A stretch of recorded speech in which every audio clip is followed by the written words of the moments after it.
Welcome back everybody. आपके साथ article 32 की व्यापक चर्चा चल रही है और ये बहुत क्लियर होना चाहिए। बहुत सारे बच्चों को पता ही नहीं होता कि हैबियस कॉर्पस क्या होता है, मेंडामस क्या होता है, सर्टेरिटी क्या होता है। ये व्यावहारिक उदाहरण से इस चीज़ को नहीं समझ पाते हैं। ठीक है, तो आपको हम यहाँ पे समझा रहे हैं और क्वेश्चन भी साथ साथ दे रहे हैं, प्लस हम उसको आज की जो डिजिटल रियलिटीज़ हैं उससे जोड़ के आपको समझा रहे हैं। तो आप इस चीज़ को अगर आप यूज़ करते हैं तो मेंस में बहुत अच्छे से आप परफॉर्म कर पाएंगे। ठीक, और आंसर जरूर लिखते रहिए। ये बात मैं फिर कह रहा हूँ, राइटिंग प्रैक्टिस, क्योंकि कुछ ही दिन बचे हैं यूपीएससी मेंस के लिए। अगर आपका सिलेक्शन हो गया तो मेंस में आप अच्छा परफॉर्म कर पाएँ, क्योंकि अब उसके लिए आपको रोज़ाना 20 मिनट 30 मिनट लिखना चाहिए। 2 या 3 क्वेश्चन रोज़ लिखना चाहिए। हाँ, बात कर रही थी कि article 32 heart and soul of the Indian constitution का है डॉक्टर भीमराव अम्बेडकर जी ने। तो इसका मैंने आपको कारण भी बताया कि हमारे सारे फंडामेंटल राइट्स निरर्थक हैं अगर हम कानून उनको लागू न करा सकें। ठीक है, अगर हम उनको कानून संवैधानिक न्यायपालिका से लागू न करा सकें तो वो मौलिक अधिकार भी फिर क्या बन जाएंगे, केवल विधिक अधिकार बन के रह जाएंगे। तो उन मौलिक अधिकारों को हम लागू करवा सकें और उनकी रक्षा के लिए न्यायालय द्वारा रिट जारी करा जा सके, इसके लिए आर्टिकल 32 है। इससे पहले हम आपके साथ रिट ऑफ हैबियस कॉर्पस की व्यापक चर्चा कर चुके हैं। इस वीडियो में आपके साथ रिट ऑफ मेंडामस की चर्चा करते हैं। मेंडामस का मतलब होता है परमादेश। ठीक है, तो वो परमादेश क्या है? ठीक, तो इसका उद्देश्य क्या है, कब जारी होता है और किसके खिलाफ जारी नहीं हो सकता, ये 3 चीज़ जानिए। इसका उद्देश्य क्या है, कब जारी होता है और किसके खिलाफ जारी नहीं हो सकता। उद्देश्य क्या है? उद्देश्य ये है कि अगर कोई सार्वजनिक अधिकारी है, पब्लिक ऑफिसर है और वो अपना ड्यूटी नहीं कर रहा है और उससे मेरा मौलिक अधिकार का उल्लंघन हो रहा है तो उसके खिलाफ फिर हम न्यायालय में जा सकते हैं। ठीक है, जैसे कोई पासपोर्ट ऑफिसर है और वो मुझे पासपोर्ट नहीं दे रहा।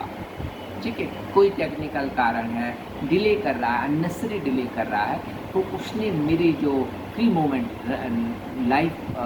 Right to life and liberty है। लिबर्टी का मतलब क्या है? स्वतंत्रता। भाई मुझे विदेश जाना है लेकिन वो मेरा पासपोर्ट ही नहीं दे रहा, तो मेरा काम रुक गया। ठीक है, मेरी स्वतंत्रता बाधित हो गई विदेश जाने की।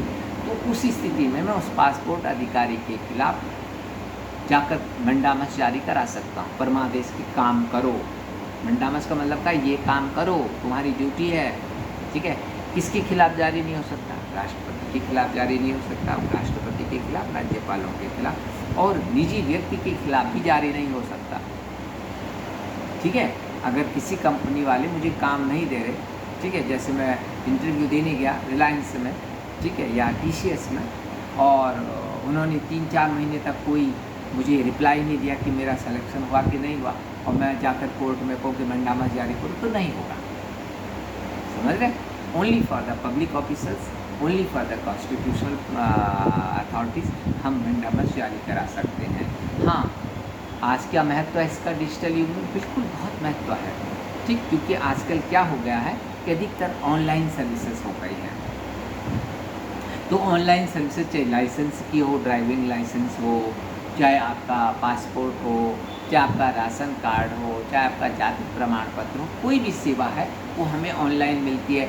अब अगर हमने 3 महीने 4 महीने पहले अप्लाई किया था और हमें कोई रिप्लाई नहीं मिला है, हमें नहीं, तो हम वो ईमेल दिखा करके उसको, अब डिजिटल एविडेंस को सरकार कोर्ट क्या करते हैं, एक्सेप्ट करते हैं। जो नई भारतीय न्याय संहिता लागू हुई है उसमें डिजिटल एविडेंस को एज ए एविडेंस अब क्या किया गया, मान्यता मिल गई है। तो मैंने ईमेल्स रखी हुई है, व्हाट्सएप चैट रखी हुई है, या जो भी मेरे पास डिजिटल एविडेंस है वो मैं कोर्ट में रख दूंगा कि भाई देखिए मेरा लाइसेंस नहीं बन रहा, देखिए भाई मेरा पासपोर्ट नहीं बन रहा, देखिए भाई मेरा जाति प्रमाण पत्र नहीं बन रहा, और मैं अपना काम करा सकता हूँ। तो समझ लीजिए कि ये केवल कॉन्स्टिट्यूशनल चीज़ें नहीं है, रटने की चीज़ें नहीं, ये हमारे जीवन के लिए उपयोगी चीज़ें हैं। इनको हमें अपने जीवन में भी उपयोग करना है। पढ़ते रहिए, आगे बढ़ते रहिए। Thank you.